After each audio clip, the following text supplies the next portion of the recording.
Guys, I'm here to look at this Ford Focus 2006 model or something like that, and it's got the Immobiliser light flashing and it won't start.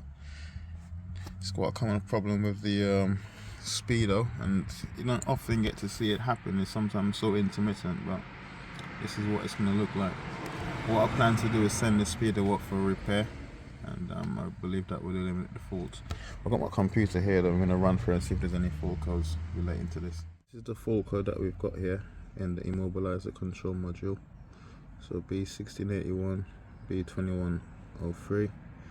You know, in some cars when you see antenna not connected, it'll be like the one around the key here. We're gonna do a little bit of check and see what we can find. In the instrument panel, it's got no fault codes present. To get the car to start, I went to the fuse board and I pulled out fuse 107 and it started straight away. Put the fuse back, it stopped starting.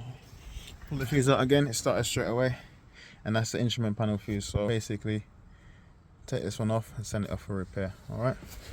To get this instrument panel out, you've got two screws.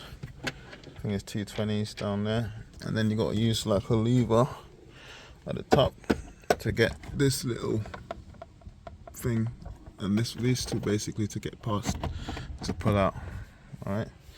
The reason why I'm not changing the aerial in here is if this was faulty, it would be constantly faulty because there's a coil, right? It wouldn't be intermittent, it would have to be done all the time, never starting. But because it's sometimes working and sometimes not working, yeah, and it's very common fault with these Ford Focuses to have this faulty. I'm gonna go with this one.